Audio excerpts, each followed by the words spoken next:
Good morning all of you dear. स्वागत है आप सभी का मेरे इस ऑनलाइन यूट्यूब चैनल पर।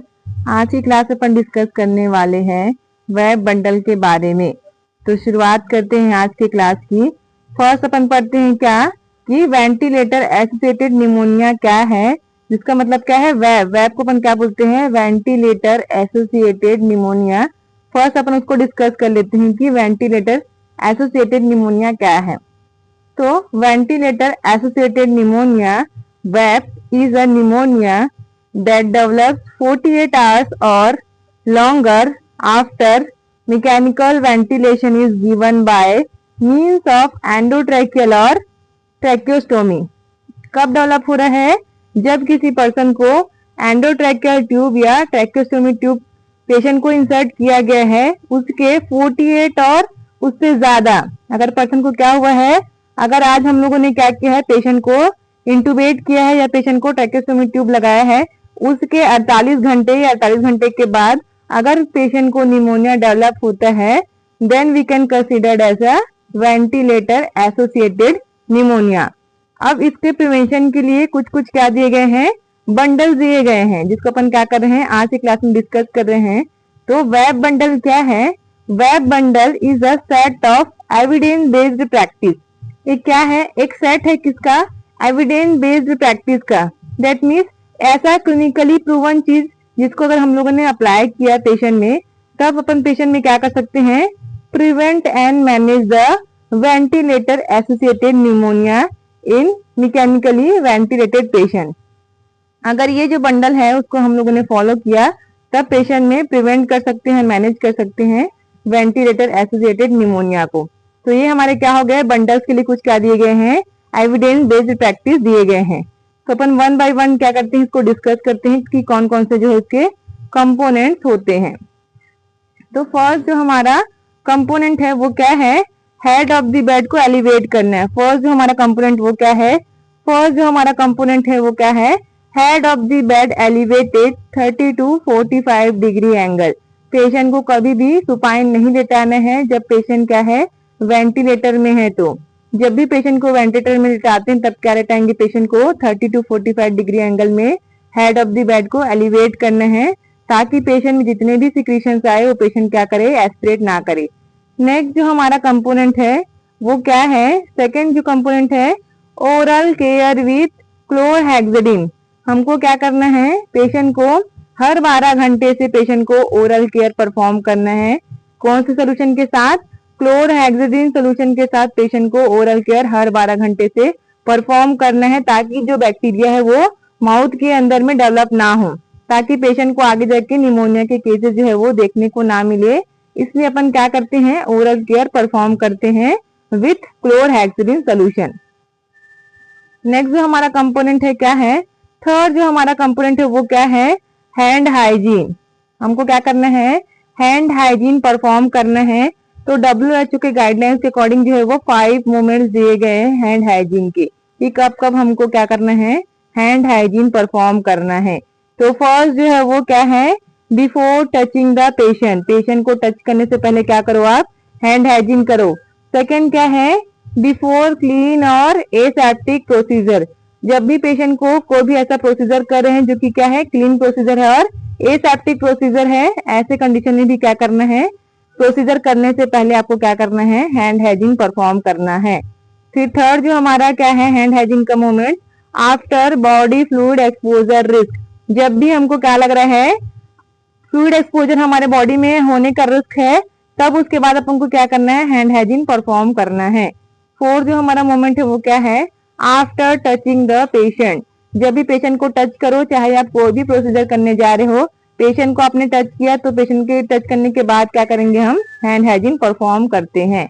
फिफ्थ जो हमारा मोमेंट है वो क्या है, after touching patient surrounding. Patient surrounding में जितने भी हमारे इक्विपमेंट्स रहते हैं, फॉर एग्जाम्पल पेशेंट का मॉनिटर हो गया, पेशेंट का बेड साइड रेल्स हो गया, जो भी पेशेंट का फाइल्स वगैरह अपन टच कर रहे हैं, तो पेशेंट की सराउंडिंग्स में जितने भी हम लोग आर्टिकल्स या इक्विपमेंट्स हम लोग यूज कर रहे हैं, अगर उसने आपको टच किया तो हमको क्या करना है, हैंड हाइजीन परफॉर्म करना है। तो हैंड हाइजीन क्यों कर रहे हैं, ताकि पेशेंट को हम क्रॉस इन्फेक्शन से प्रिवेंट कर सके पेशेंट में। तो ये हमारा क्या हो गया, थर्ड कंपोनेंट क्या हो गया, हैंड हाइजीन। नेक्स्ट जो हमारा फोर्थ कंपोनेंट वो क्या है, subglottic suctioning. That means patient को हर 2 घंटे से क्या करना है, पेशेंट के जो सिक्रीशंस है वो आते रहते हैं, इसलिए हर 2 घंटे से क्या करो, सक्शनिंग परफॉर्म करना है, चाहे ओपन सक्शनिंग हो चाहे क्लोज सक्शनिंग हो, हमको क्या करना है, पेशेंट के जितने भी सिक्रीशंस आ रहे हैं इसके लिए हर 2 घंटे से हम क्या करेंगे, सक्शनिंग परफॉर्म करेंगे। नेक्स्ट जो हमारा 5 कंपोनेंट्स है वो क्या है, change ventilator circuit every 7 to 10 days. जितने भी हमारे वेंटिलेटर सर्किट्स होते हैं, फॉर एग्जांपल हमारा वेंटिलेटर सर्किट के अलावा जो हमारे कैथेटर माउंट हो गए, एचएमई फिल्टर्स हो गए, ये सारे जितने भी और आर्टिकल्स होते हैं जो कि वेंटिलेटर से कनेक्ट होते हैं, उनको भी हमको क्या करना है, चेंज करते रहना है, ताकि जो बैक्टीरिया है वो ग्रोथ ना कर सके और पेशेंट के माउथ के थ्रू हमारे लंग्स में एंटर ना कर सके। इसलिए क्या करना है, हर 7 से 10 दिन में हमको क्या करना है, चेंज करना है वेंटिलेटर सर्किट को।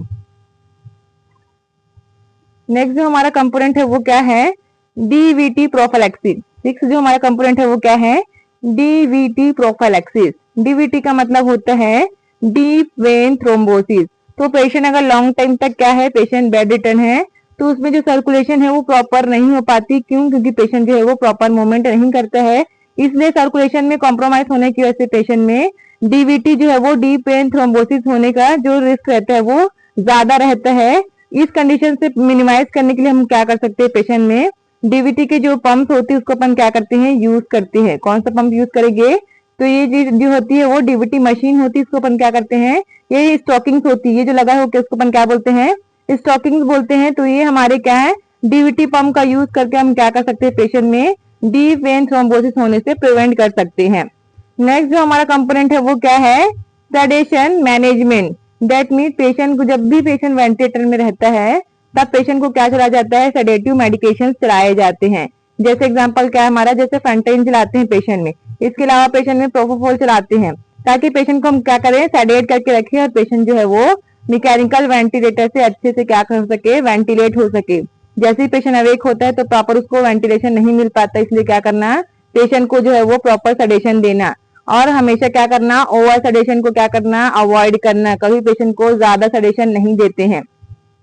नेक्स्ट हमारा जो क्या है, 8 हमारा कंपोनेंट वो क्या है, डेली सेडेशन वेकेशन। इसका मतलब होता है कि क्या करना, सेडेशन कंडीशन में चलते रहता है तो बीच बीच में क्या करना, 5 से 10 मिनट के लिए सेडेशन को बंद करना, ताकि पेशेंट क्या करे, खुद से अवेक होकर क्या करे, स्पॉन्टेनियस ब्रीथिंग ले सके, ताकि पेशेंट को हम लोग क्या कर सके, एक्सट्यूबेट कर सके। इसके लिए जरूरी क्या है कि हमको जैसे सेडेशन कंडीशन में चल रहा है तो बीच बीच में क्या करना, 5 से 10 मिनट के लिए सेडेशन को स्टॉप करते हैं। क्या करते हैं, सेडेशन को बीच बीच में 5 से 10 मिनट के लिए जो है शॉर्ट ड्यूरेशन के लिए स्टॉप करते हैं, ताकि पेशेंट कॉन्शियस हो, अवेक हो और पेशेंट क्या करे, खुद से जो है वो स्पॉन्टेनियस ब्रीथिंग ले सके। नेक्स्ट जो हमारा कंपोनेंट है वो क्या है, तो 9th हमारा कंपोनेंट है daily early mobilisation and liberation from ventilation. That means क्या करना, पेशेंट को क्या करना, मोबिलाइज करना, जितना जल्दी हो सके क्या करो, पेशेंट को अच्छे से मूवमेंट करवाओ, ताकि पेशेंट को क्या कर सके, अर्ली जो है वो अपन एक्सट्यूबेट कर सके। पेशेंट खुद से जब स्पॉन्टेनियस ब्रीथिंग लेगा तो अपन वेंटिलेटर से क्या कर सकते हैं, उसको बाहर निकाल सकते हैं। इसी को अपन क्या बोलते हैं, एक्सट्यूबेशन। इसी को अपन क्या बोलते हैं, एक्सट्यूबेशन बोलते हैं। तो जितना जल्दी पेशेंट जो है वो स्पॉन्टेनियस ब्रीथिंग करेगा, उतने जल्दी हमको क्या कर सकते हैं, पेशेंट को ट्यूब को जो है वो रिमूव कर सकते हैं। उसी को अपन क्या बोलते हैं, एक्सट्यूबेशन। तो ये हमारा क्या है, 9 हमारा कंपोनेंट है क्या, early mobilisation and liberation from ventilation. I hope so जो आज का जो क्लासेस है आप लोग को अच्छे से क्लियरली समझ में आया होगा। ऐसे ही और वीडियोस के लिए मेरे चैनल को लाइक करें, शेयर करें, सब्सक्राइब करें।